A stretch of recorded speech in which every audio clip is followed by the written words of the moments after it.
Hey, TGIF. Thank God it's Friday.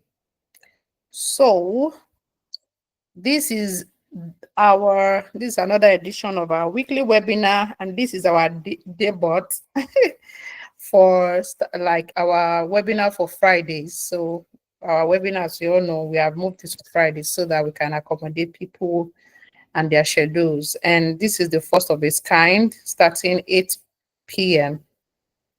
So in about 5 minutes, we should be starting the meeting. Just let's give a grace of 5 minutes to more people to join. So if you have your friends that have not joined, kindly just pick them up so that they can join the call. We have Eniola here. She's a senior software tester, and she's joining us all the way from UK. She's going to be teaching us on the theme software testing for beginners. So it's a program like you don't want to miss. So just let's give about a few minutes and then we'll start. Thank you very much. See you shortly.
Yeah, it is 8:05. Welcome everybody.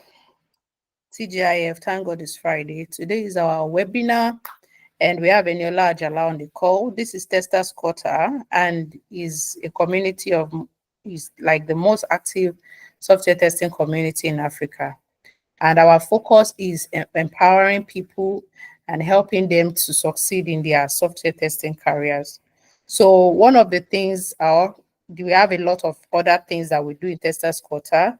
We have weekly webinars and workshops. Sometimes we have hands-on workshop where we have somebody that we would have to walk through the things that we have to do in our laptops, and then we get things done. And then we have certifications and trainings that we offer for people that actually want to learn some of these skills and go deeper into them. Like today, we are learning software testing for beginners. And there is actually a course on that for people that would like to have a certificate on that. We have monthly group one-on-one mentorship for people that are interested. And we have some career coaching, civic clinics, and job opportunity on our community. There are a lot of channels where some are for job placement. If you are searching for job, we have our channel for job, and we have some other access to materials and our events and some other things like that. So that is what Testers Quarter is all about. We have a community of amazing people. We have senior software testers and even junior software testers, even aspirants, people that have not become software testers, and they are here. They are just with us just to learn.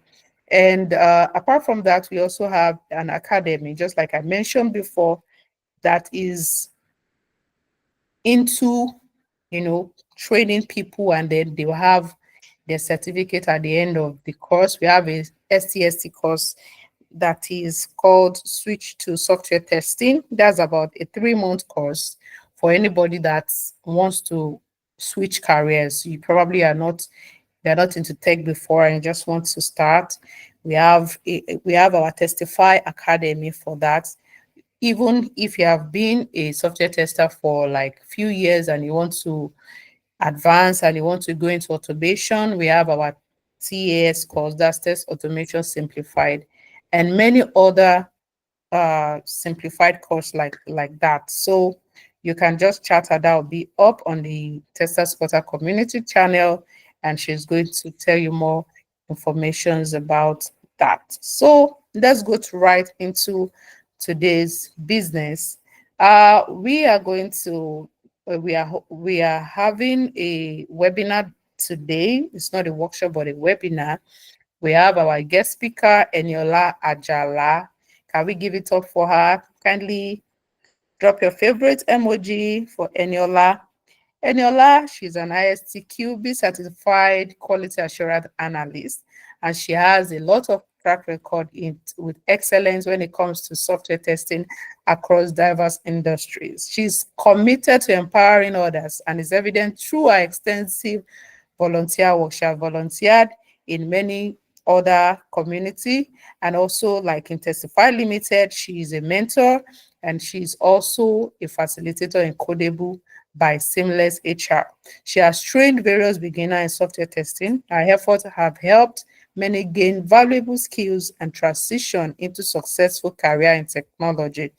She holds a distinction in MSc Applied Artificial Intelligence and Data Analytics from the University of Bradford, along with certifications from ISTQB and the British Computer Society. Can you help me to give it up once again for Eniola Ajala as she takes us through the subject software testing for beginner? Eniola, welcome. Welcome very. Thank you and welcome. Thank you for deciding to teach us today. Thank you, Faith. Welcome. Thank you Welcome. very much. Very honored to be here. Good evening, everybody. Uh, Thanks a lot, Faith, for that introduction. Um, yeah, it's actually a great honor to be here, Testify Academy. My journey with Testify, it's been a long time coming. And I think it's about 4 years now since I think it's going to be 5 years. That I've come in contact with Testify. Actually, I got trained by Bironke, that's Princess, in Testify, and since then it's been, I think it was even during my training that I got my first job as a software tester, and from that point onwards, it's been amazing. So yeah, I'm really honored to be here. Happy to meet everybody. Like Faith mentioned, I believe this is for people that, I mean, with the topic that we have, which is basics of software testing. The focus is on people who have actually no idea what software testing is about, or people who are just transitioning to it. You've started, you're still, finding your footing, and software testing. This is for you. I'm pretty sure it's possible that we actually have experienced personnel on the call. That's fine. I really appreciate it. That will even help me with getting feedback and all of that. But what we're doing here today is to lay the groundwork for software testing. But before we proceed, just like us to do like an exercise. So I can't see everyone while I'm sharing my screen, but can you guys confirm that you can see my screen? Probably on mute or something. Anyone? Can you guys see and hear me? Oh, great, great. Okay. All right. So we're just going to do a quick exercise. I'm going to share an image, and you guys are going to tell me whatever you think is wrong with it. Like we'll call bugs, like whatever you think is wrong in that image. They're going to be doing detective work. It's not a lot. Um, I would, I think we'll probably do that with the chat, in the chat section. So look at this image. This is the login page for a software.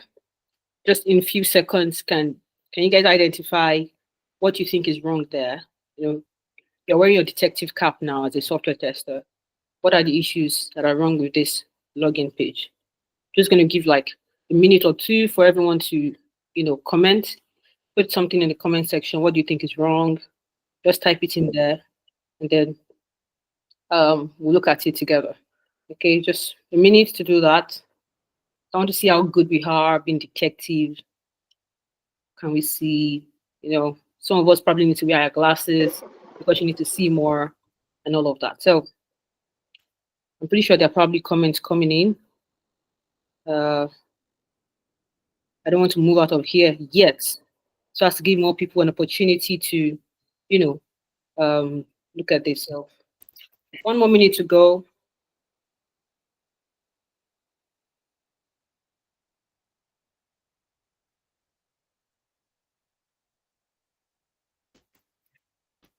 I'm sure there are lots of stuff going on in the comments. Okay, so I'm just going to pop back in on that so that I can see what we have there.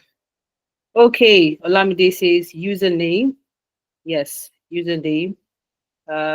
Password is visible. Thank you, Sharon. That's really good. Password is visible. The submit button and the username here, I'm guessing that's the spelling error that we saw there. Optional should not be there. Exactly. It's the username. If it's optional, then there's a problem. Then there's a spelling of page and submit.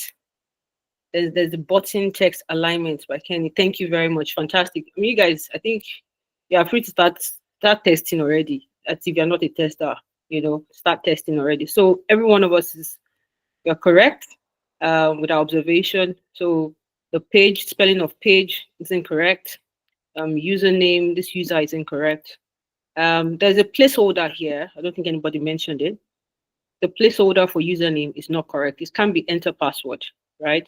This is meant to be the username. So this placeholder is incorrect. Also, the password spelling in here is incorrect. Like it was mentioned, optional should not be something that would be for the username. And the password is visible. I mean, there's no visibility button here. So we know that it wasn't that. The user was the one who turned this on. So this is wrong. It's meant to be hidden. Submit is not correctly spelled. And of course, it's not properly aligned, right? So thank you very much, everyone. Fantastic job. I'm clapping for you guys. Well done. Okay, so we're just going to dive right into it. So basics of software testing. Like I mentioned before, this is just for just an introduction, setting a sort of foundation, for those who are interested in software testing.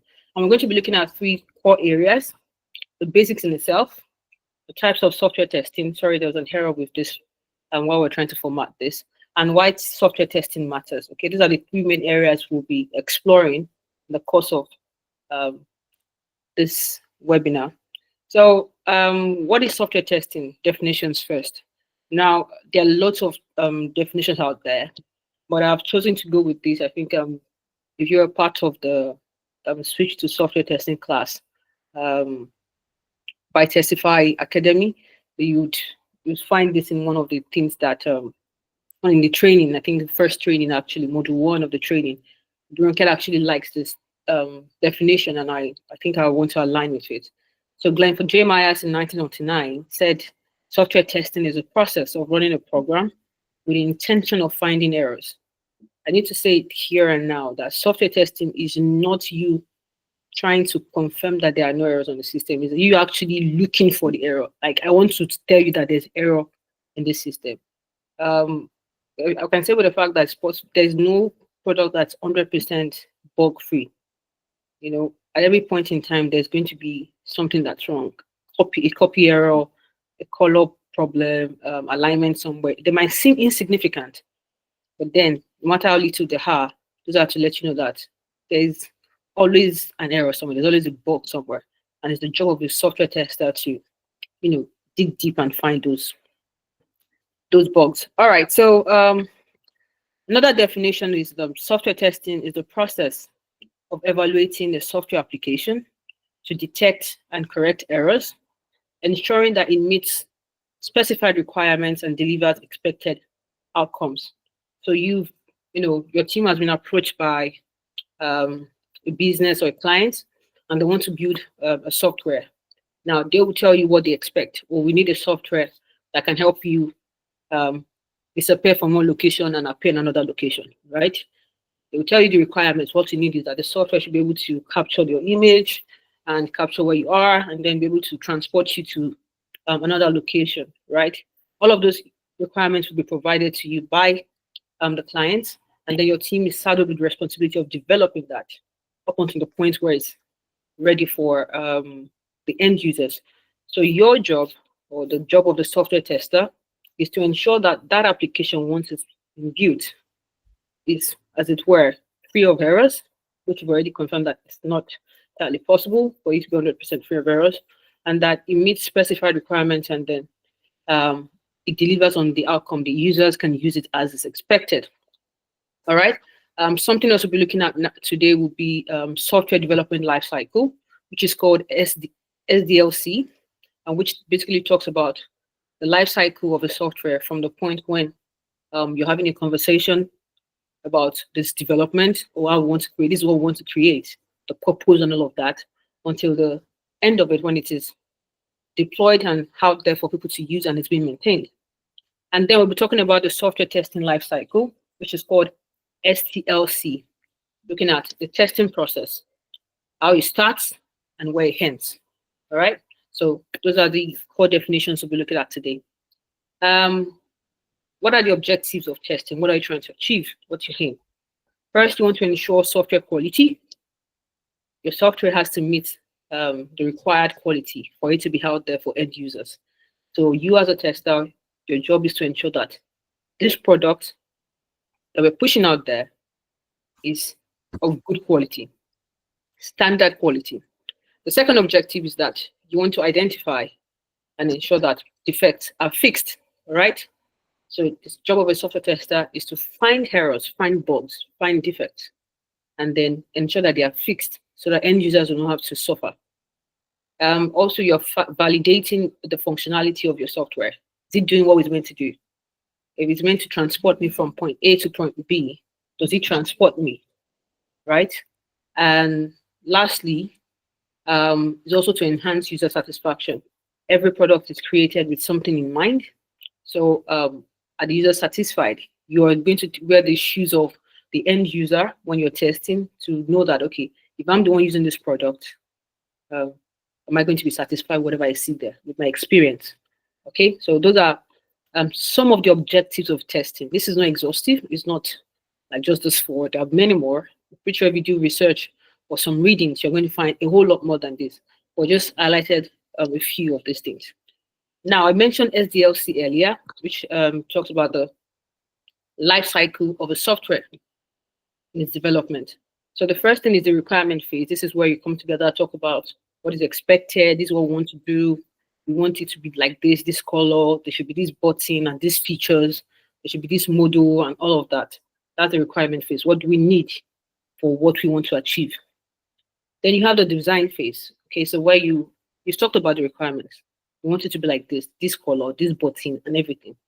Then the designer comes up, designs it. Okay, this is what it's going to look like. The home page will be this way. The login page will be that way. Checkout will be that way, and all of that.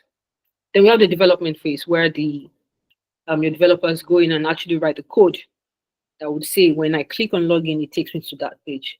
That's the development phase. Then the testing phase, which concerns us, and then we have the deployment phase, which is once we've tested everything is fine, and we push out the products to the end users. And lastly, we have the maintenance phase. So now that you've deployed your products to the end users, you want to probably upgrade it. There's version 2. We realize that we want to change some things there. You don't like the way the color of the initial color is. Want to change the color, add extra features, or we discover that there's some bugs in production. We want to fix that, and then push another version out. So that's the maintenance phase. Now we have the STLC phases. So in software testing, you also have these phases that you have to go through. So as when the entire testing process goes through this phase, it's expected to go through these phases. We have the requirement analysis. Here you look at the requirement that were gathered in the requirement phase of the software development lifecycle. What has been presented? You're analyzing it, asking you questions. I don't think login is the best feature to be had yet. When you as a software tester, you have a great input. You have to actually be a part of that process. We are not waiting until the testing phase for us to contribute to the work, right? So from the requirement gathering phase, you're actually involved in the software development. So you're analyzing the requirement that's been provided or that's been gathered, giving feedback. Oh, I don't think this is good. Why don't you do it this way? Why don't you do it that way? And then you plan your test. Okay, this is how we're going to do this. It's going to take us this period of time. These are the people that will be involved. This is, the hours we use and all of that. And you design test cases, expected test cases based on what you've, discussed in your requirements, and of course the design that you've looked at. And then you set up the environment, all the tools you'll be using, the test environment where you'll be checking UAT environment, look at all the web application you're using or the tools as it were, your browsers and all of that. So you set up everything that is necessary, and then you go ahead to execute your test, which is the fifth phase, test execution. So the test you've already designed, your test cases, you run them. And after that, once you're done and you've successfully run your test, you close that test. That's the test closure. So that's the life cycle of software testing. All right. Okay, so the next thing that we'll be looking at today is the importance of SDLC, of testing rather in SDLC. Now I've talked about the different phases of SDLC, which is the requirement gathering phase, the design phase, the development phase, the testing phase, the deployment phase, the maintenance phase. As you can see here, there's an importance of testing in each of those phases. This is to let you know that testing is not restricted to the testing phase only. It's very imperative that you as a software tester, you get involved from the very beginning of that entire process of software development. You cannot wait until it's time to test for you to actually get involved. You're just going to make things longer. So getting involved from the very beginning of that software development is very key to actually giving you, making your work easier, and saving the team time ultimately. Okay. So testing in the requirement gathering phase, this is where you understand and analyze the requirements to ensure that they are testable. I already gave us a background. Here you discuss, oh, I don't think you can give input on how you think things should be done and all of that in the requirement gathering phase. For the design phase, testing is important because here you get to develop a comprehensive test plan and strategy based on the design that has been given to you. The development phase, here you verify that the software adheres strictly to the design specifications. The designer has already done something, probably created a product with a powder blue, background, or the font are in a certain, maybe you're using Arial font and all of that. When the developer is developing, they then create um, an interface that has royal blue color and the font is Calibri. All right, here you have to check, does it match what was designed? Is it what was implemented? Is it what was developed? So that's what we're checking here. Then the testing phase is where you check, is it bug free? Does it meet all expectation? Deployment phase, ensure that the software functions properly in live environment. You have developed it, you've checked everything. When we push it out into the environment, even though you've tested and everything is fine, between that testing phase and deployment, something could happen. Someone could have pressed spoil or the background. You don't know, a lot of things could happen. So when it's now in the live environment, you have to also check it again. Is everything working fine? Even though we've confirmed in the testing phase. But because the environment is now different, you were testing in your testing environment before UAT. Now you're in the live environment. Is everything all right? Is everything working as it should? Okay, and then the maintenance phase. This is where you identify and resolve issues that happen after you've released the product for the end user. So even while people are using it, you're maintaining stuff. That's how you get emails from companies telling you, oh, we have an update on this. Please update your app. We have a version 2 and all of that. It's because they're consistently maintaining the application. All right. So here you ensure that even after you've released the product, it's free of any issue. All right. So now we're going to types of software testing. Now I'm pretty sure you probably heard a lot of things. Oh, there is black box testing, manual testing, and all of that. But for the purpose of this, we're going to restrict ourselves to functional testing and non-functional testing under types of software testing. So what is functional testing? Just like the name implies, here you are checking that the application or the system actually meets its functional requirements or the functional specification. You're ensuring that all functionalities work as expected. Login is doing the job it's meant to do. When I log in, it's not taking me to the sign up page. When I'm clicking sign up, it's not taking me to the login page. When I click log out, it's not taking me to the checkout page. Okay, all functions are working as expected. And then also for functional testing, here you are focusing on what the software does. Your main focus is what it does, right? Now, under functional testing, we have different types. You have unit testing, where you test the individual components of modules. Integration testing, how do the modules interact? Do they, interact correctly?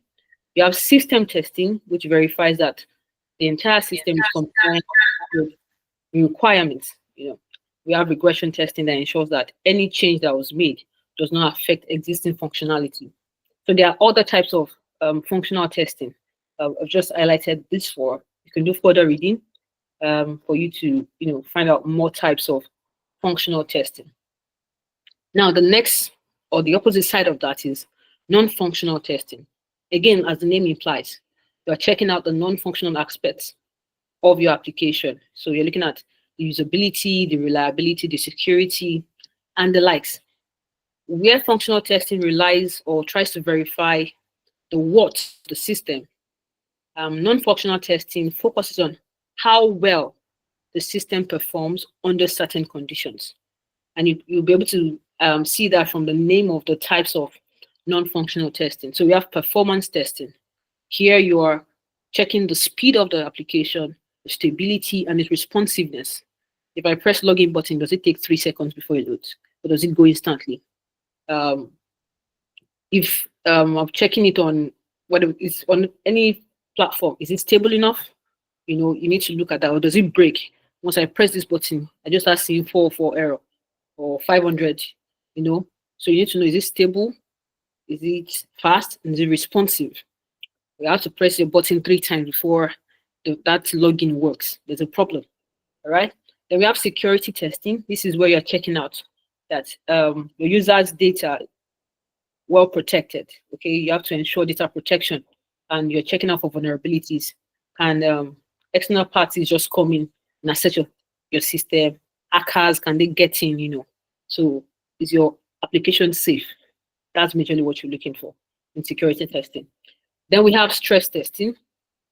Here, you are testing the system's limit under extreme conditions. The key word or the key phrase here is extreme condition, hence the name stress testing. We all know that when you're stressed, it basically means that you've gone over and beyond what your body or your system can allow.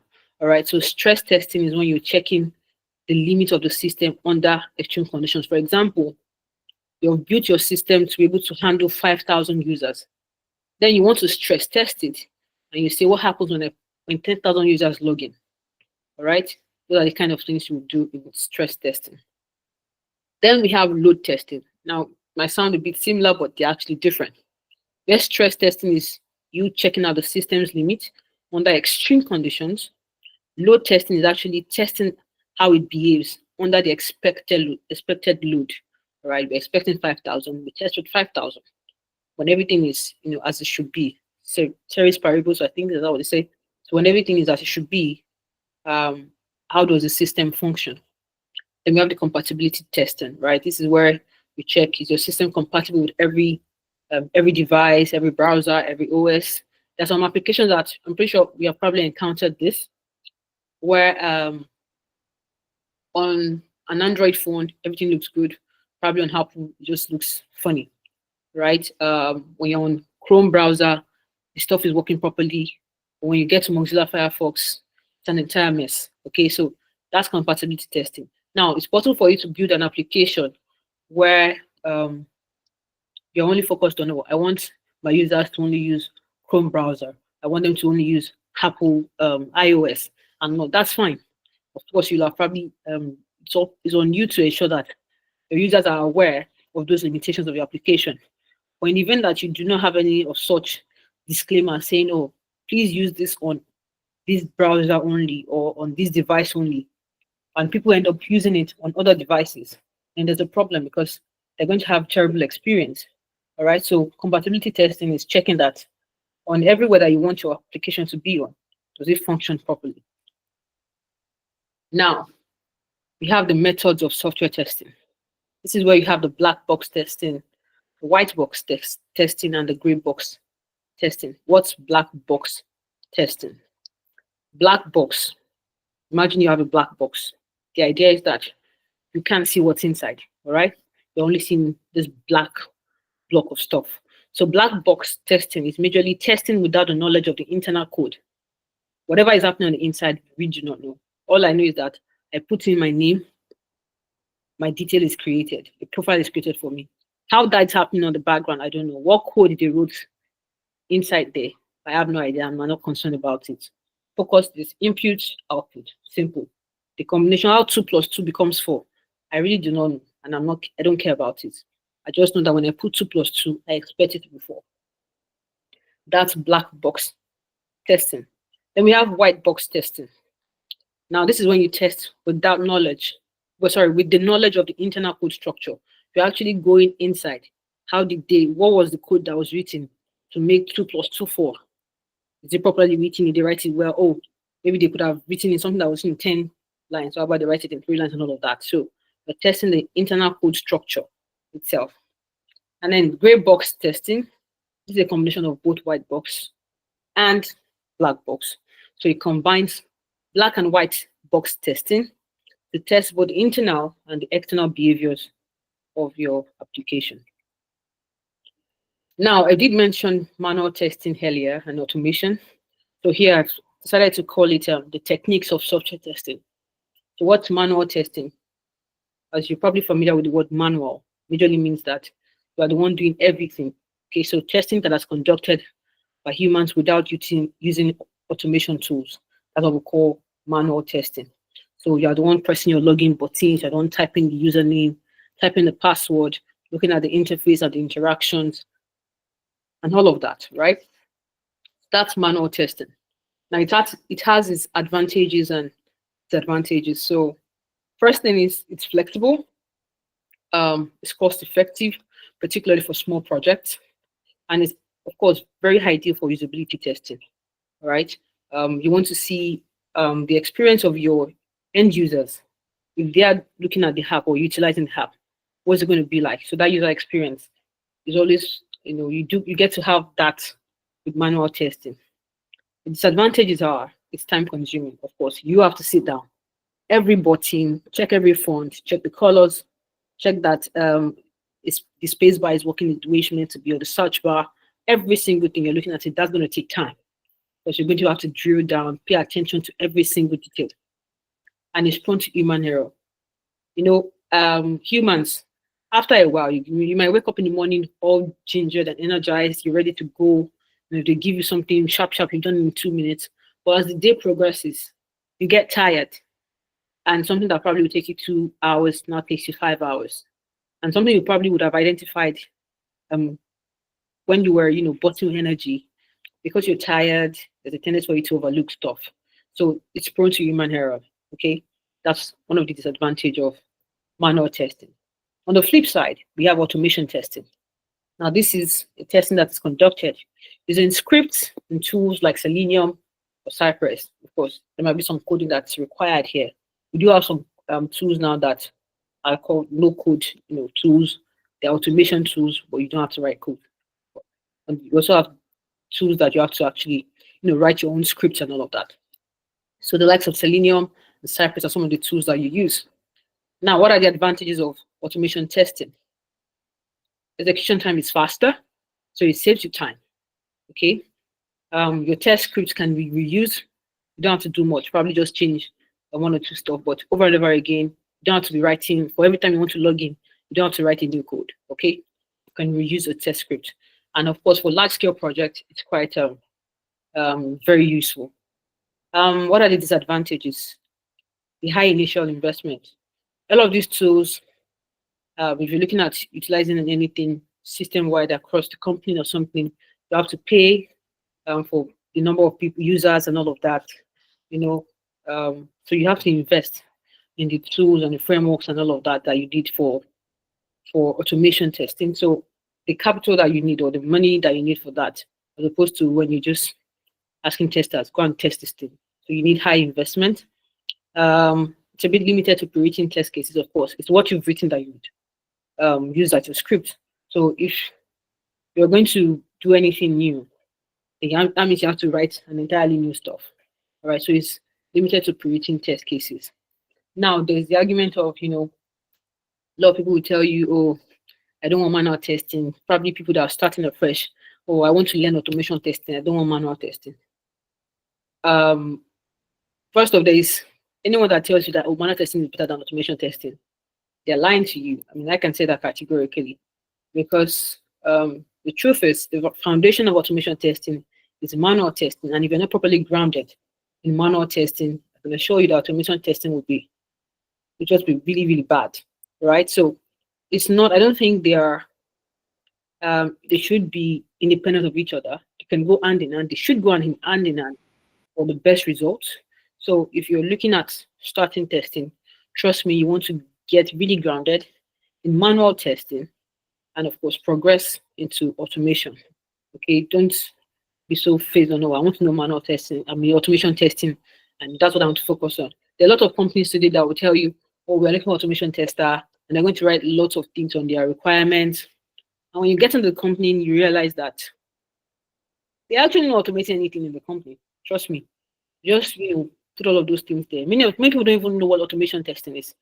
Many of these people that put out applications, they don't even know what it is, But because that seems to be what's trending now, everybody, oh, they're looking for tester, and these are the things, not to write JavaScript, Python, and all of the core. When the actual work starts, you realize that many of them on the automation front, they actually don't even have the resources that you need for that. So, anyways, what I'm trying to say here is don't be so focused on automation, or don't let anyone tell you you don't need manual testing in this age and time.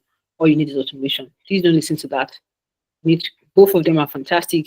You need to be very grounded in manual testing before you then proceed to automation testing. Now, the next thing is why testing matters. Why we are talking about testing? Everybody like, oh, testing, testing. Okay, what exactly is its purpose? What does it do? Right. The first thing is I'm just going to cover these three broad importance. Right. The first one is the impact on software quality. This is one of the things we mentioned earlier under the objectives. Now, when you test an application, you're checking that it's reliable, it's secure, and users are satisfied. Okay, and that's where I, as a software tester, that's where I come in. All right, I'm able to beyond audio, we've done design, we've done marketing, we've done all of that. When this thing gets out there, can people trust it? When people pick up your application, when they go to your website, do they look at this and like after like 2 seconds, they're like, "Ah, how does this thing look so dull and ugly and whatnot? And can they trust that whatever you say you're going to deliver on is what you actually deliver on? That's where we come in as software testers. So we are ensuring reliability, security, and of course, user satisfaction. Importance is business perspective. So it helps you to save costs, of course. Instead of you developing a product and then just pushing it out there, and people come back and tell you, I was trying to do this and there was a problem. I was trying to do that, there was a problem. They have to go back to the developers and say, people are complaining. They can't sign in. They can't log in. When we have this one, everything crashes. You would have identified that if all things were put in place, those would have been identified pretty early. It should have saved you time, saved you money, all right? And of course, prevents rework. Okay, you don't have to go back and forth a lot, where you'll have probably gone back and forth like 20 times. That will probably shorten to like 2, 3 times. And of course, improve the time to market. So by preventing this numerous rework and back and forth with the issue that you probably detect during testing, you're actually saving time and ultimately saving money so you can deliver your product in good time. Okay. Next significance or importance is user experience and brand reputation.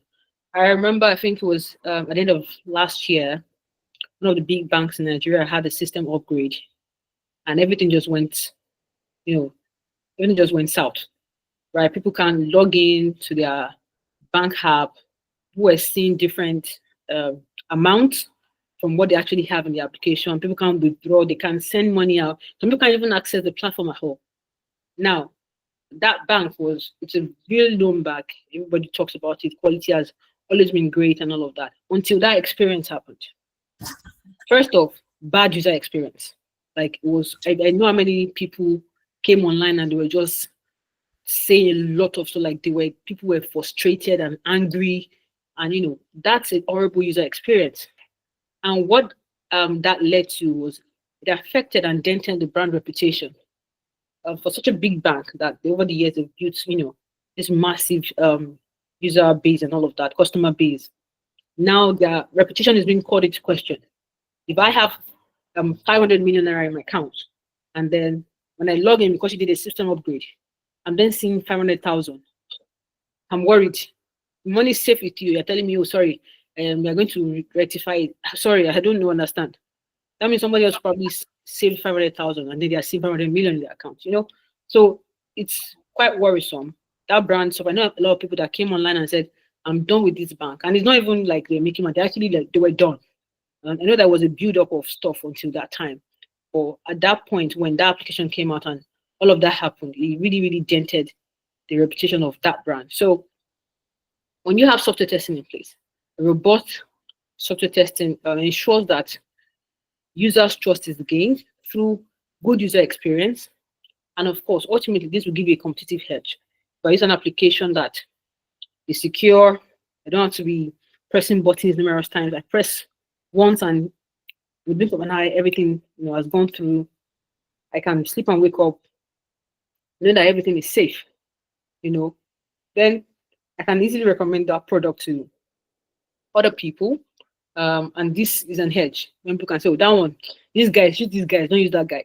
You've all had that experience where you use an application and like, that's actually better. I had a better experience with this one. So I would recommend that you actually, use this one and not that one. So these are some of the importance of software testing. Again, this is not exhaustive. There are a whole lot more that we could explore, but because of time constraints, These are the ones that we focused on, right? Now we'll be looking at some of the disasters that we've seen on a global scale, which would have been prevented by software testing, right? We've got the mispricing issues. We've got like three examples here. John Lewis, which is an online retail company, they recently experienced a price glitch where they advertised hardware at software rates. So the price of hardware was switched with the price of software, and that was a major problem. Then we had Tesco. Tesco is also a brand, a chain of companies here, and they had a pricing glitch in 2012 where they listed Apple iPads that should go for £650 for £49.99. I mean, I wish I knew when this kind of stuff happened so that I could key into this. It's really crazy. And they discovered the error quite all right, and a lot of people had already placed orders for it. So they canceled the sales and they decided not to fulfill the orders. So they're like, we are not doing this. I don't blame them. That's a £600 loss already, So where are they supposed to write that? Only God knows how many orders came in. So of course people were dissatisfied, like, you were the one that put this thing on your website. It's not my fault that you had an error anyways, but hey, they decided not to fulfill those orders. Now something similar also happened with M&S. So in 2012, it seems like 2012 was the year when there were a lot of glitches. So in 2012 as well, a 50-inch 3D TV that was meant to be sold at £1,099 was mistakenly listed for 199. So somebody did not see that zero is missing there. And imagine how crucial is zero, how crucial it is, particularly in numbers, right? So they listed it for £199. Again, people placed it. I think even for this one, it happened that when people discovered this error, they actually started telling their friends and family on Facebook. People went on Facebook and started saying, M&S is selling TV for £199. So imagine that kind of publicity, and people started placing massive orders, right? So it really got so bad. They said they were not going to supply the orders until one of the customers raised a petition against them, and it was titled Marks and Spencer supply the TVs we paid for. There was a lot of pressure on them, and they ultimately decided to sell the plasma TV at a discounted price. I'm not sure if they sold it at £199. I'm pretty sure it was way lower than what they should have actually sold it as. Now, there's another one. I mean, this is the other ones we looked at was not life-threatening, but here we have something that's really life-threatening. The Boeing 737 MAX actually had 2 fatal crashes within months of its release, and this led to about 346 people dying. Now, what happened here was that the software that the pilots use just on its own started pushing the plane into a nosedive, all right, and pilots could not regain control. Now, this is crazy. You're flying and then boom, your plane just starts going down, and all effort by the pilots to take control on, put things right, just failed. Now, again, this is a major problem. Of course, it raised global concerns about aviation safety, and Boeing ended up grounding 737 MAX. Imagine the amount of money they've spent on that product. How would they even come back today and say, oh, don't worry, 737 MAX is now good? Pretty sure people will tell them, yeah, right. They're not doing that because of the bad experience that they've had. So you've also had stories of hospitals using software probably during operation, and then something went wrong and patients die. That's how crazy it can be when you don't actually do software testing or carry out proper software testing. Here we have microscopy. So this is not about microscopy, but in the US in 2015, about 3,200 prisoners were released earlier than when they should have been released. So apparently there was a glitch in the system that they've been using for 13 years actually. That has been going on, and nobody observed it, which is what led to this high number of prisoners being released. So prisoners were being released on an average of 49 days earlier than they should have been released. I mean, it's crazy. Imagine it could have been worse than this. What if it's doing? Imagine someone that's probably on life parole or life sentence. It could have been worse, and then just release that person out into the world and all of that. But these are the kind of things, disasters that we experience in the world today because that software testing wasn't done. It wasn't done properly. I've had people tell me things like, "Oh, my company does not use software testers. it's the developers that look at their code properly. Yeah, you might actually not have a department called software testing department, but the fact that your testers actually would develop stuff, push it out, check themselves that everything is fine, is a form of software testing. You're just cutting costs and scheming to not pay professionals to do it. I hope it doesn't come back to bite them later on. Okay, so we're going to be looking at the sample scenario here, and I'll just be asking questions from everybody. So imagine you want to build a new e-commerce website with some of these features: user registration and login, product search and filtering, hard to catch functionality, checkout process with payment integration. Does anybody, what other features do you think an e-commerce website can have? Yes. Someone call my name. All right. So now we have an e-commerce website. These are the features here on the left-hand side. Does anybody have any other features that you think we could have for an e-commerce website? Anyone? Apart from what we already have here. What other features do you think we could possibly, add to this list of features? Just going to check if there's any comments. Oh, okay, Emmanuel. I think Emmanuel raised his hand or something. Okay, can I talk? Yes, please. Yeah, I think onboarding, Okay. yeah, I think with that that can give you like a summary of what the company or the site is offering, and Right. with that it can help you with your search faster. Fantastic. Fantastic. Thank you very much, Emmanuel. Thank you. Anybody else has anything to say with regards to the features we can add if you're trying to build an e-commerce website? Anyone? Yes, add to wish list. Fantastic. Wish list. Yes, people like me. Every day you wake up in the morning, when I have that £1 million, I want to buy this and this and this. You go to my card, you see plenty of things that I'm wishing for. Thank you very much. That's a very good one. Wish list, add to wish list. Yeah. All right. Anyone else? Does anybody have anything? Jacob, you can speak. Check out. Check out. Exactly. So what's the point of me having all this product I've selected and I can't check out? I mean, that defeats the entire purpose of an e-commerce website, right? Thank you very much, Jacob. All right. So, of course, what are the potential bugs that we can identify when you end up building this e-commerce website? We can probably see incorrect error messages when you're entering invalid credentials. Imagine you put in the wrong password, and then the error message that comes up is "Welcome to social website." That's an incorrect error message. Or where it's supposed to tell you that your email address is incorrect, it tells you that password is incorrect. So you need your error messages to be correct so that the user can know where they need to make corrections. Missing product in the search results, despite matching the filter criteria. There was a time I had this issue with one of the big e-commerce sites in Nigeria, and I did a filter, on their product. I think I did low to high in terms of prices. And imagine that I have products from like 5,000 naira going all the way to like 200,000 naira.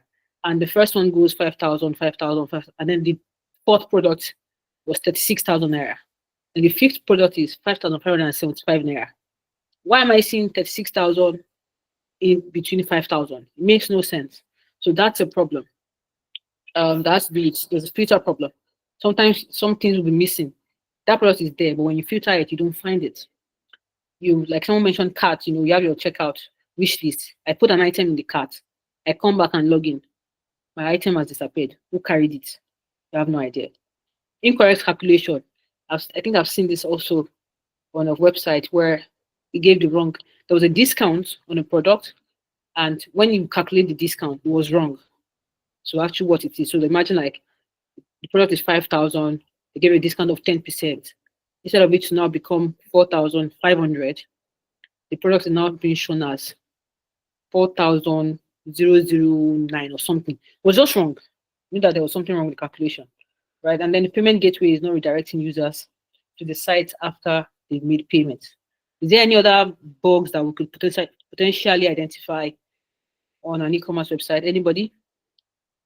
Outside of the ones we've already mentioned. You can unmute and speak.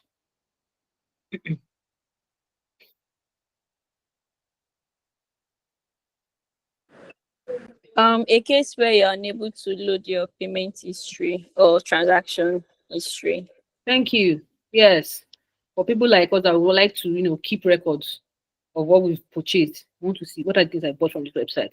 Yeah, so you want to see transaction history and payment history.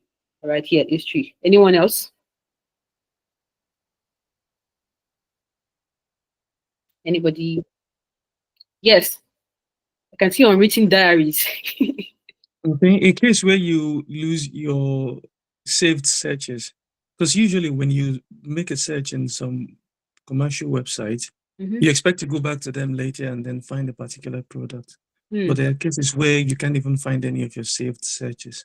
Amazing, amazing. So you search for stuff and you save that for future purposes, and then you can't find that. That's nice. Thank you very much for that. Jacob. Unable to select multiple items. Yeah, you can't select multiple items. Interestingly, I was working with some people yesterday, and we're trying to test something about on a website. I don't want to mention it.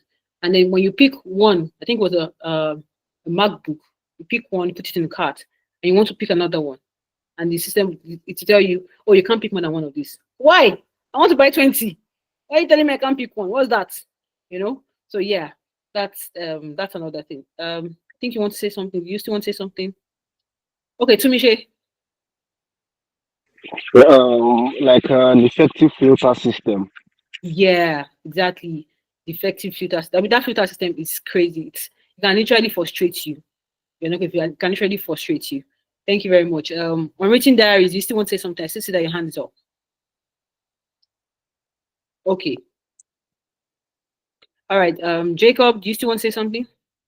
Yes. So I just wanted to confirm on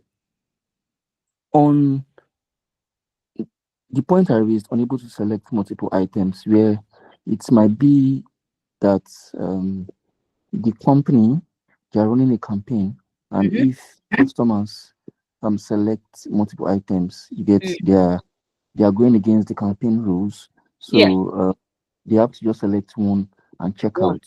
And Yes. I know and I understand NIP. Maybe the company wants to also make the NIP fees, right? You get per checkout and not to get right. Yeah. You're actually very right. So now this is an hypothetical, like you're just guessing here. It's not real, okay? And because we don't have the product document, we can't exactly say these are errors. So we're just picking stuff randomly that could potentially happen. Now, what could happen when you have the actual product document that guides you and say, oh, in the product document, they could tell you that you can only do one product at a time. So in that case, not being able to select multiple items will not be an error. Okay. But because we are just running an hypothetical situation here, that's why we're able to, count those as errors. Okay, so I think thank you everybody for your contribution. I appreciate that. So that's all we have today. But before we go into the question, I have like a short quiz. So when we started this webinar, there was a quote that I put there, and I mentioned the person who said it or a definition of software testing that I used. Person that said it and the year. Does anybody remember? So you tell me the quote, and then you tell me who said it and what year. Anyone? You get to win a prize if you get it right. I'm going to count down. While you guys go and Google it. 1, 2, 3, 4, 5. Some of us didn't join from the beginning. Oh, you didn't join from the beginning. That was not my fault now. You should have joined from the beginning. It started at 8 o'clock. Network. Oh, network. Oh my God. Can you imagine? See, user experience. You need to go and sue your network now because they don't allow you to win gifts. You understand? It's impossible to test everything. Sharon, I wish you were right. I really, really wish you were right. But no, that wasn't the quote. So the quote was a definition of software testing. Does anybody remember? Anyone? Okay, so that's Yes, I. Time has Yeah. gone, but Marian, please Hello, enlighten. sorry, I've been trying to talk since. No, Marian is speaking. Babalala, just hold on. Marian, Grant go for on. J. Mayers. Grant for J. Mayers, 1979. Is that the person? I don't know. You tell me. I'm asking you. Okay. Don't ask me. Yeah, that's the And person. and he said Yes, that yes, testing yes. is a Okay, process. what did he say? Okay, he said that testing is a process of Mhm. running a program with the intention of finding errors. Ladies and gentlemen, clap for Marianne. Woo, woo, woo. Go, Marianne. Okay. Even though you actually said it after the time, but it's fine. It's all right. I agree. You won this. So, Marianne, you have to reach out to Faith. Faith, please get Marianne's details. Marianne has a gift from me. All right. So, nice one, Marianne. That's why it's good to pay attention. Okay. Thank Nice you. one. Nice one. So, I'm grateful. possibly future webinars might still have more gifts like that. I don't know. I cannot say. All right. So, anyways, I think that's all from my end. So, do you have any questions from anybody? I think we're actually a minute over time, but apologies about that. Do you have questions? Anyone? I have a question. Hey, Marian, God. Hey, when you came with that, I have a question. It's really, really serious. Okay. Yeah, All right. Talk to me. Talk to me. yeah. How, from what you've explained, I don't know.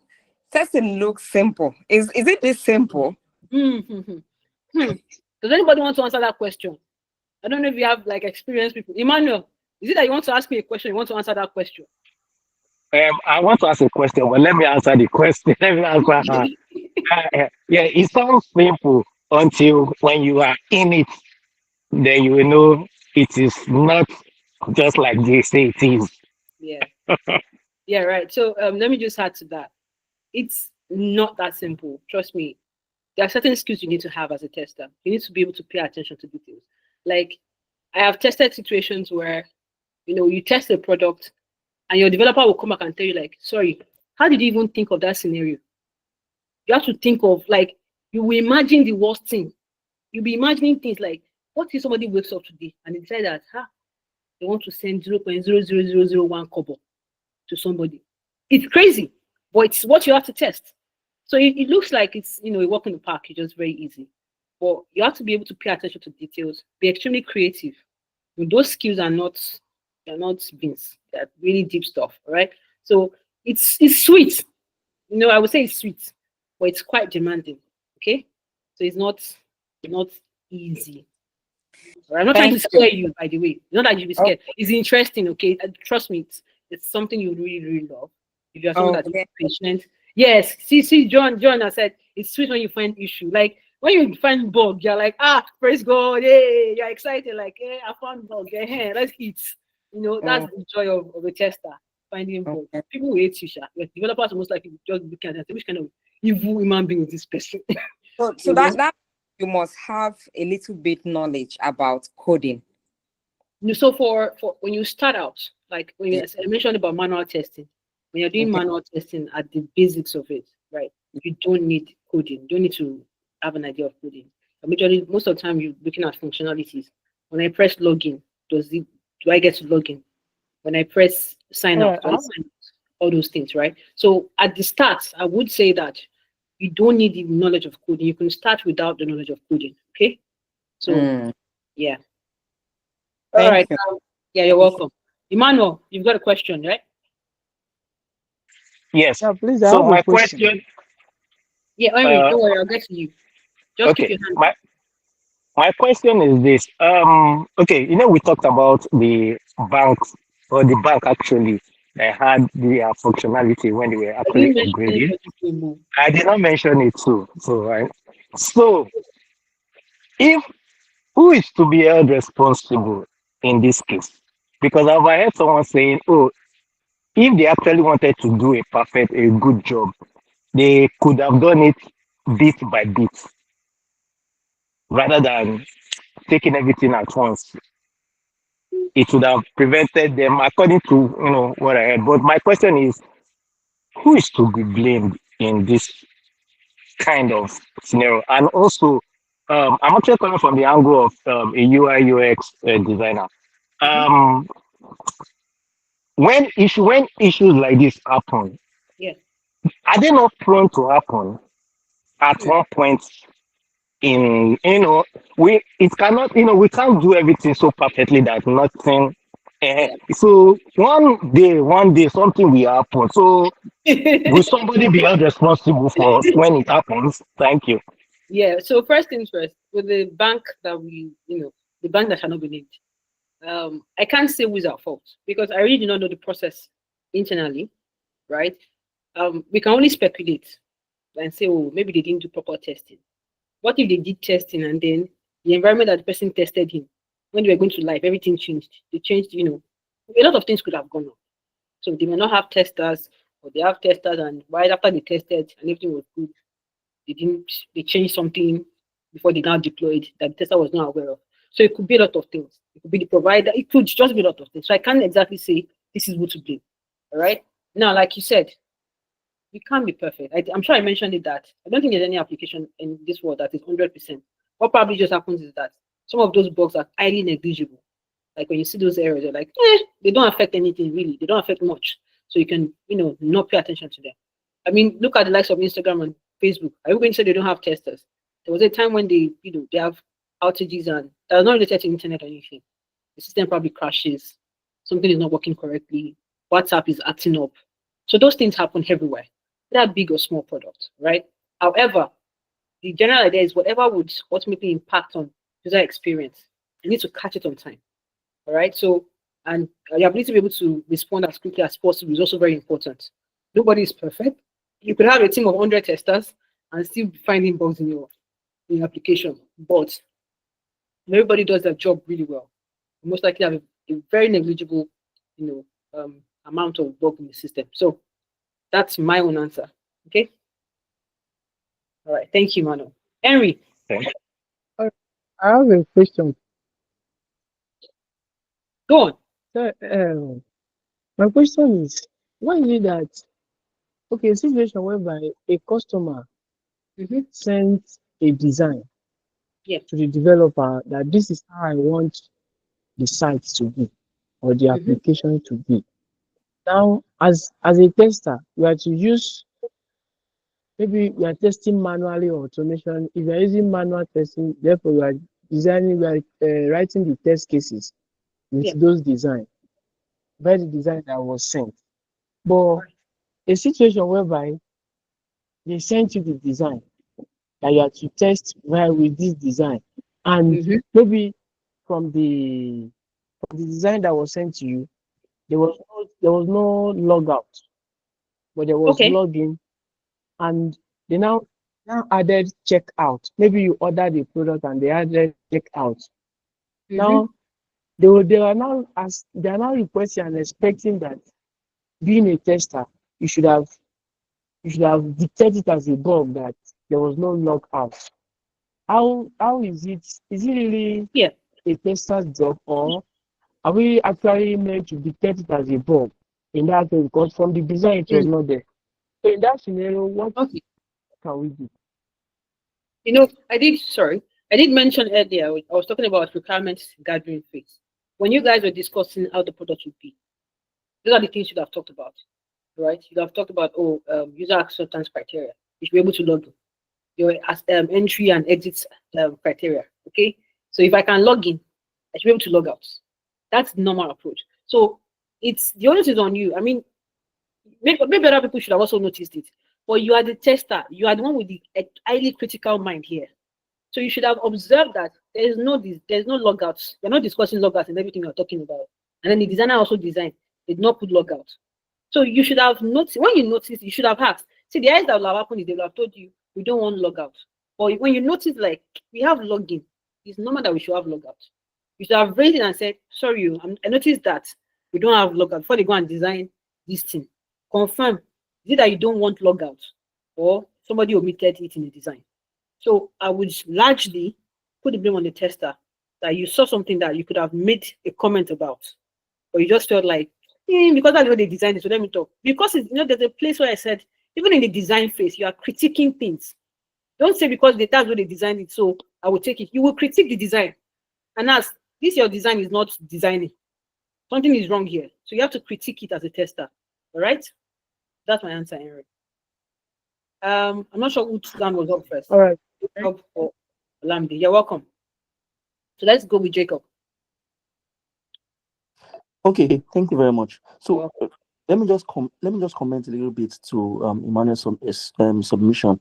Right. So for that particular institution, right, the way we classify risk, high, medium, and low. Maybe the risks associated to their core banking migration was low, and it escalated later on, and they were under pressure also because of their customer base, and because of they're very big, they're under pressure to deliver the project. I guess that's why that issue occurred. So to my question, I just want to understand, while I work, I'm a product person here from a commercial bank here, so I just want to diversify to software testing. So while we did some enhancements on our mobile application, we had to scan, and we sent it to cybersecurity, and to do these vulnerability checks, and which they saw some things for, and we sent it back to the developer for them to fix all of these things. So while coming to this class, I'm a little bit confused. Were they supposed to do that, or the software tester in the organization? All right, so that's one. Secondly, I want to understand what's the day-to-day activity of the software tester, because I know that it's not every time that they build application, it's not every time that they build APIs to test, it's not every time that what is it just periodic, that is the only time that there's work, I'll just work. If there's no application to test, I'll just be sleeping. Exactly. So that's my concern. Okay, so the first question was regarding what the cybersecurity guys. So first thing, I did mention security testing, right? So there are specializations even in software testing. Trust me. So right now, I can't do core security testing. Yeah, I can do basic things like that issue we saw earlier where the password was visible. And I can look at that. Like, okay, I can say things like when you've logged in for 20 minutes, if there's inactivity, log out. All of those like simple security related stuff. I can identify those. However, you can actually specialize in software testing and say you want to be a security tester. All right. So it's possible. I'm not sure how many organizations do that. So you can decide that that's the career path you want. So you start with this general software testing and then go deeper into it. You have certifications for this, for security testing and the like. So you may not be able to, if you're not a core security tester, you may not be able to pick things like that happening on the back end, the firewall, and all of those things. Like somebody is using backdoor to enter your app, you may not be able to pick some of those things. There are some that you can identify. There are some that you may not be able to identify. So again, specialization, in software testing. The second question, the day-to-day, yeah. First off, of course, like you said, it's not every day you'll be testing now. So let me give an example of my own scenario. There are days when I have meetings. We're doing backlog grooming. What's backlog grooming? We want to add some features to our product against in the next sprint, right? They have to call me. My product manager will call and say, yeah, this is the product we want to add to this, the feature we want to add to this product. This is what it's going to be like. And now I'm telling them, no, that feature is wrong. Why are we doing like that? We'll be discussing. We are discussing. We talk about requirement analysis. You have meetings where you're discussing requirements, analyzing and saying, this is not right. Let's do it this way. We're going to do meetings. Now, it doesn't mean that you're going to do lots of meetings. Okay. There will be regression tests. When they fix something, you have tested the fix that they made, but you now have to test the entire system again or some part of the system again to show that the fix they made somewhere else is not affecting another thing. Do you get? So even if the fix was last week, I'm doing regression checks this week. They want to deploy. I want to check that if they deploy, is everything going to be fine? So there's always something to be done as a tester. You're writing test cases. When you're automation with person, you're going to have to start writing scripts. So trust me, there's no time you're sleeping. If anybody tell you don't worry, you'll be posting. Because every day they lie. You will do meeting, you will discuss, you will do sprint planning, you will do backlog grooming, you will do stand up, stand down, stand everything. Plenty job. So it's not like if there's nothing to test, because there's always something to do. Okay? Thank you. I hope I answered your question, Jacob. All right. Olamide, you're next. All right, thanks, Anila. Sure. Yes, so my question is recently I was trying to test a to run an exploratory testing Okay. on a fintech app. So actually I was trying to pitch myself to them, Okay. but it now seemed like the old app was not so perfect. I was unable to find any bug. And so Okay. I don't know what other angle. Is there any other or are there angles that I can also explore just to just to find something, because that is the duty of a tester. You must find a bug. Yeah. Yeah, Yeah. that's my Yeah. question. So here's the thing with exploratory testing. You know that it's not in depth. You're just literally looking at this thing on face value, right? When I Yeah. look at it, you're not really going end to end. If I'm an actual user from here to this end, my entire journey, that's not what you're doing. You're just checking stuff. So it's possible that when you're exploratory testing, you might actually not find anything, right? Now, as a tester, don't be restricted to I'm looking for error and bug and defect. Sometimes you Okay. can actually give them issues of this is working fine, but it could be better. You are looking at user experience as well. So even though it Yeah. looks good, like I think instead of you doing 3 steps here, why not do 1 step? Do you understand? So don't be Okay. focused on identifying bugs and defects. Look at all round user experience. Try to look at that as well. I'm pretty sure you're going to find something that you could tell them, I think you can do this better than that. Do you understand? Yeah, yes. Yeah. All right. Thank you so much. You're welcome. Sumishe. Oh, okay, yeah. When you are testing a product, Yeah. are you testing it from the user's, the consumer's point of view, or you're basically testing it from the developer's point of view? Like you're just looking for bugs for the developers, or you're looking at it from the people that will be at the other end of the product. Yeah. So as a software tester, you have to wear the shoe of the user. You can't the developer see if you are wearing developer shoe, as far as they are concerned, product is perfect. Trust me, everything is fine. There's no problem. So you have to go to the person that will actually sit down in their house and be pressing it. So you have to wear the shoe of the end user. That is what you are doing. All right. Developers are good. I'm telling you, when we look at some product and then we give edge cases, the developer will be like, they'll call and say, sorry, please come here. Yeah. How did you think of that case? That situation when I said somebody wants to send 0.00, it will be surprising the kind of things that people think of in their house. I could be pressing my bank app now and be thinking of, let me even see if I can do this thing. Something that is not normal. Do you get a developer will not think of that. They are just thinking 2 plus 2 is 4. Or you are thinking, what if I say 2 plus 0.00 times 1%? How much we want to get for Abi? And I'll change all the variables inside. What if that happens? What if I put special character somewhere? That kind of stuff. So you have to wear the end user's shoe. All right? John. Thank you. You're welcome, Sumishi. John. Okay, good evening. And Yeah. can you hear me? I can hear you loud and clear. Okay, so my question is about like okay, I had an internship as a manual tester, and during my time there we had stand-up meetings Mondays, then Fridays, what we did throughout the week. We had all of that. So there's a system that I'm used to, and then recently, after my internship, after a while, I got like a job that somebody recommended me for.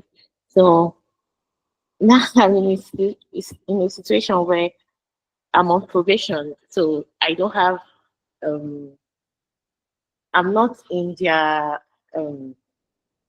like pickup, like where I did my internship, used pickup for task and everything, you know what you're supposed to do and all of that. So as I got this this job, I'm like on probation. So it's really difficult for me to communicate to these developers and ask questions. I just have like 2 people that I'm communicating with, and it's really, really difficult because the only thing they told me to do is just test the functionality. So it's really straining for me because like I'm used to a system whereby okay, I'm giving what to test, I know what they're working on and all that. They just tell me, just keep testing, just keep testing, keep testing. So I've been writing test cases. So sometimes I don't even know what I'm doing.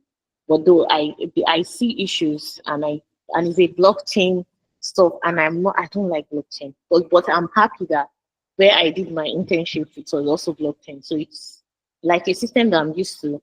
But it's traumatizing me because I'm not where I can see what they are doing and it's like these blind spots for me. Mm-hmm. I don't know how to handle that. It's really stressing. Right. All right. So sorry about your experience. See, yeah, you need to interact with these guys. One of the things I think on my CV, I put it there. Is I write it there very well. I'm able to do cross-functional team, interact with cross-functional. See, because the job you are doing, you cannot be isolated. You want to talk to the developer, talk to the designer, talk to the product manager. You're talking to the DevOps guys. All right. So them isolating you and saying just be testing, it's not right. And like my boss would say, as a senior teacher, he would tell us that you are the Q, you are an authority. Like you need to own it. Step up. Yes, you will step up and say, see, I'm here to test. But my job is not just be testing. Okay? I need to be able to talk to these guys. I need to know how they are thinking. I need to know what they are doing. My job is being limited because you are making me just sit down writing test cases. I don't have a good overview of my job, of what is happening here. Okay, you need to call your product manager or your team lead and let them know. You need to give me access to these guys. Let me talk to them. We need to be interacting. I can't just be logging, log issue, and just be sitting down. You have to have meetings, talk to them. They need to know how you yourself are thinking. The developer needs to understand your thought process to know how you got your bug. Do you understand? So you have to have a sit down. You will call. I would advise you that you reach out to your product manager or your team lead. Let them know that, guys, yes, you want me to test, but that's not just what testing is about. I think the problem we usually have is that a lot of people, they think software when they hear software testing, and what is it? It's not just testing things. I've heard people say it in big companies. What are you doing? You're not doing anything now. They've said things like that about QS, right? So we have to not tell them, that's not what we do. Should be just to press. No, it's not just to press stuff. We then educate them. So it's on you to educate them and tell them what your job is about. Like I need more than just writing test cases and just testing and uploading bug and all of that. Do you understand? Yeah. Yeah. So just take time out, compose your arguments. All right. Sit down, detail what you want to tell them, how your job is, how it is impacted by your relationship with these other guys, these other teams, and then present your case. It's not emotional. Don't be emotional about it. Mm-hmm. An educative stuff. Let me educate you about the job of a software tester. Simple. Do you understand? Yeah. So that's it. All right. I believe we've handled all questions. Thank you, everybody. Amanda, your video is on by the way. All right. Thank you. Please, I want to ask. I did not start with you guys from the beginning. Okay. So are we going to get a recorded I don't know. Faith might be the best person to answer that question. So probably when I'm done. Yes, yeah, we are going to share. Yeah, the recording. we're going to share the link to the recorded session. Okay. Thank you very much. All right. Thank you. All right. Only has a question. Sorry, from your discussions, from some of the questions you answered. Yeah. You mentioned that we should always, if I get you right, that we should always test from the user point of perspective. Yes. Yeah, that's the major thing. But I believe, in my own perspective, I believe we should test from the business requirement as well. It shouldn't be some kind of a priority as well to work with just what is in the acceptance criteria, and then the user perspective can just be serve as the edge cases as well. Or is it just this thing that we should just work with the user? And the other one is what exactly should we call the applications in which we test? I heard someone said a website. So is it okay we say website or system or application or product? What is there a difference? No. That I don't think. I mean, you have mobile applications, you have website applications, right? It's correct if you use application. And when you call them product as well, it's also fine. It's a software product, all right? So the nomenclature in itself doesn't really matter. It's as long as everybody knows what you're talking about. You call it a system, it's fine. Call it a product, it's good. Call it an application, you're good, all right? Now, with regards to testing from the user perspective, of course, you cannot test from the user's perspective in isolation without thinking of your business requirements, all right? Everything that was built with the mindset of the user, okay? Now, we're not saying that now go to the user's perspective and start bringing up random stuff. This is why you have to be involved from the requirement gathering phase. So even the product development, product documents are going to give to you, we have the acceptance criteria. You would have had an input in it from the user's perspective. See, your testing is not at the point of the software is ready. We are testing. No, that's not what it is. Your testing is at the point of when we are still discussing the features we want to put in our system. And we want this functionality to be there. That is when you actually start doing your testing. It's from that point you start wearing the user's hat. All right. So you're not waiting until when the actual product is in your hands to actually say, hey, now I'm starting my work. No. So from that point when you're doing the requirement analysis and you're involved there to the design, telling them, no, don't design like this. Why don't do it this way? You already started wearing, you're thinking, if I'm the user, when I see this, I don't like it. So why are we doing it this way? Let us do it another way. So they've not even developed the product itself. They're still designing or writing documents and already giving input. So the product document, of course, will guide your testing, but product documents will not mention edge cases. Let's be real with ourselves. They will cover basics. It's now used, you now go the extra mile. All right. So it's incorporating product documentation and, of course, going over and above. Do you get? So it's not in isolation. Everything is working together. All right. Yeah, right. And then, sorry, the last one here is in a situation you are working with a developer, and then I believe the developer has what they call a unit test. Yeah. So, and then the developer seems not to be so much cooperating with having the tester do much of the testing. That is having the ideology that he has covered majority of the testing, and then you don't have to go deep or do this, or trying to put the tester aside, or not having so much respect in place for the tester within the team. So what approach or what way should a tester take in this kind of a situation? Yeah, so again, I don't know if you get my question. Yeah, I got it. I got it. I'm sure a lot of people would have experience with this issue of developers, trying to shank you and saying, "I've got everything I don't need you," right? But just like I told, I think it was Joan, it's our job to educate them. First, relationship is very key, right? Try to build a rapport with this person. Most developers feel like you're a threat to their job. You're here to tell me that I don't know how to do my job. That's what they think. But that's not what it is. I'm just here to tell you that even though you're good at your job, you can sometimes make mistakes. And it's with any job, right? So that mindset, they're already having this defensive outlook on everything with you. Okay. So you have to let them know that I'm not here to let them sack you. Yes, you've done your unit testing, but you're writing code. Unit testing, you're doing code and all of that.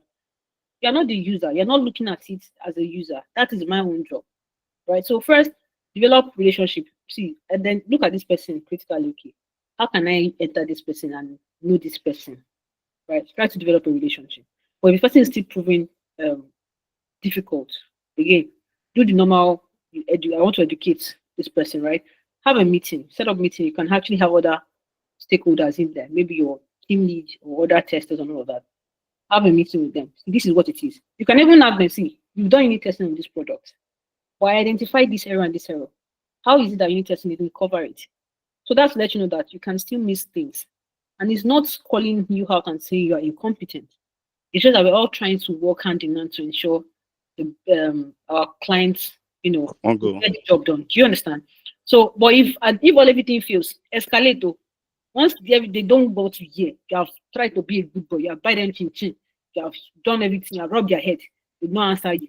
Please, just write very correct email. I have tried all approach and this person is proving difficult. Please, assist. Send it to your team lead, product manager, head of development, head of engineering. If you reach CEO self, add CEO join.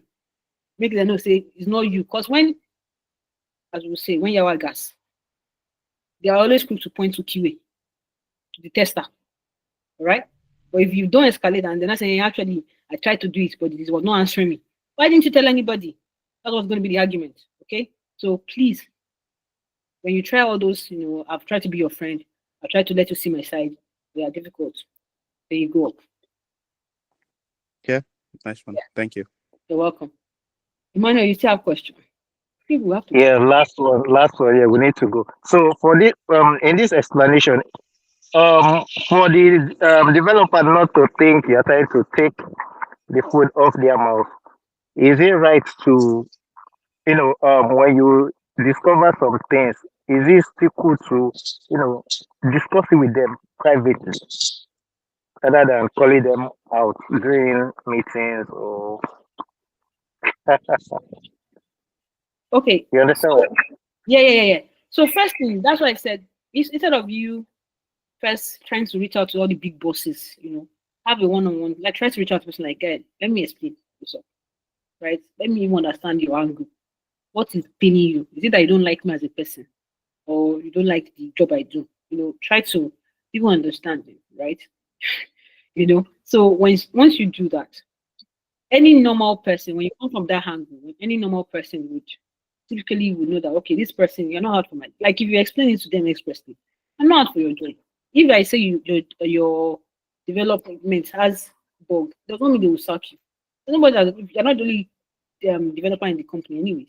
I'm pretty sure other QAs are showing bugs every day and they've not fired anybody. So it's not about your job, right? Mistakes are prone to happen. Or defects will always occur. It's natural.